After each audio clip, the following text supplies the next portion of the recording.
Salut à tous, aujourd'hui une nouvelle vidéo et je vais vous parler de Local Service donc de Google. Donc c'est un système pour les entreprises locales donc qui sont dans le bâtiment ou tout ce qui est artisan donc menuisier, voilà, couvreur, etc. Google va mettre en place un système un peu comme Google Ads, mais en fait vous allez payer uniquement aux leads au prospect facturé en fait. Donc là, je vous montre mon écran. Donc là, c'est le compte local service d'un de mes clients. Donc je vais évidemment cacher quelques informations. Où vous voyez là donc la dernière activité, création du lead. Et donc là, on en a quasiment un par jour. Ça dépend en fonction de comment vous souhaitez publier votre annonce. Donc en fait, il n'y a pas de paramétrage comme Google Ads super compliqué avec des mots-clés, etc. Vous mettez simplement ce que vous faites, les horaires de diffusion, vos horaires à vous aussi de votre entreprise, la localisation. De toute façon, on va voir un peu le paramétrage juste après. Donc là, vous voyez le nombre de leads qu'il y a. Donc par exemple, le 10 décembre, on en a eu 2. Le 4, on en a eu deux. Ensuite, un le premier, voilà. Donc, il y en a quasiment un par jour, voire là, on en a trois en une journée. Donc après, en fonction de si c'est intéressant pour vous ou pas, vous le facturez, hein, bien évidemment. Donc déjà, par quoi commencer sur Local Service? Donc là, on va aller dans la partie validation de l'établissement. Local Service, en fait, c'était anciennement protection Google, donc avec le badge protection Google. Maintenant, ça a changé. Bah, ils le mettent là justement. Les badges protection Google sélectionnés par Google et licences validées par Google ont été arrêtés. Toutefois, si vous êtes validé, le nouveau badge validé par Google s'affichera automatiquement sur votre fiche. Donc après, c'est des conditions, mais enfin voilà, ils changent un peu leur label, mais ça reste la même chose, hein. Donc voilà, donc pour valider et être sur Local Service de Google, il faudra mettre donc, vos infos de facturation, informations relatives à l'assurance, associer votre fiche d'établissement Google, donc il faut en avoir une ou créer une préalablement à votre inscription sur Local Service. Mettre donc les avis clients, l'immatriculation de l'entreprise, donc avec le numéro de siret, etc.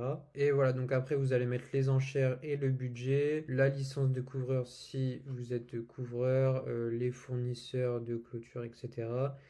Spécialiste en fondation. Donc en fait, c'est toutes vos licences que vous allez avoir, donc le CABIS notamment, c'est ça qui va être le plus important, le CABIS et les assurances. Donc là, on est dans la partie rapport de local service. Donc j'ai mis donc la période du mois de novembre dernier où on a donc 14 leads facturés, donc on a eu 14 clients et donc pour 177 euros. Donc les 14 clients nous ont coûté 177 euros.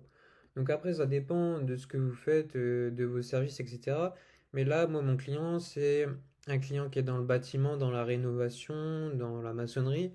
Donc je pense qu'avoir 14 clients à 177 euros, c'est plutôt rentable.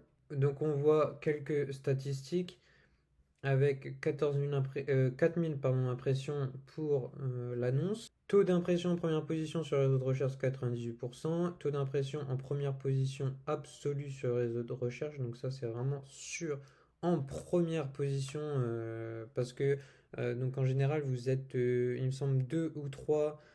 Par exemple vous allez taper rénovation Lyon. Les annonces local service ça vont apparaître en première et vous serez il me semble deux ou trois. Il me semble que c'est 2. Et donc là, on a 46% en première position absolue. Donc effectivement, il y a pas mal de concurrence aussi dans ce domaine-là. Et là, vous avez le nombre de leads facturés donc sur la période avec le petit graphique. Donc aussi très très important, mettez des périodes de diffusion de votre annonce quand vous êtes disponible. Parce que, par exemple, admettons que vous mettez que vous diffusez votre annonce le dimanche, mais vous répondez pas au téléphone ou au message. Google va se dire, ah bon, bah, je lui envoie des leads, il les prend pas, il paye pas, donc il répond même pas. Donc je vais en envoyer aux concurrents, quoi, tout simplement. Donc c'est important de mettre une diffusion où vous pouvez répondre surtout. Donc là, ici, vous mettez budget et enchères. donc le budget que vous êtes prêt à mettre, donc le budget hebdomadaire. Ici, donc c'est le type de mission que vous pouvez faire. Donc pareil, là, mettez les choses que vous voulez faire et que vous pouvez faire surtout. Donc là, mettez un maximum de photos, c'est hyper important. Ensuite, là, vous activez les préférences, donc soit par email, WhatsApp, ce que vous voulez pour recevoir vos leads. Ici, mettez vos horaires d'ouverture. Ce qui est important, c'est que ça soit en cohérence avec la fiche d'établissement que vous avez, donc la fiche Google. Et ici, donc les zones desservies, moi j'ai mis sur tout le département de la Gironde, parce que c'était ce que voulait mon client. Donc j'ai testé, j'ai vu pas mal de gens qui mettaient aussi simplement les codes postaux des différentes villes. Moi j'ai testé les deux et c'est vrai que ça fonctionne mieux maintenant avec le département mis directement plutôt que les codes postaux. Donc là, veillez bien à cocher non. Donc ici, vous voyez, j'ai mis toute la Gironde. J'avais testé tous les codes postaux, mais bon, ça n'avait pas porté ses fruits. Et aussi, donc, si vous mettez des villes ou le code postal des villes, euh, faites attention à ce qu'il n'y ait pas de doublon. Et ne confondez pas aussi donc, les horaires d'ouverture. Donc ça, c'est vraiment vos horaires d'ouverture à vous et le calendrier de diffusion. Vous pouvez personnaliser vos horaires si vous voulez diffuser l'annonce ou pas. Donc voilà, n'hésitez pas à me dire en commentaire si vous allez tester Local Service, si vous avez déjà testé aussi. N'hésitez pas à liker et à vous abonner pour la force, ça fait toujours plaisir. Salut, salut!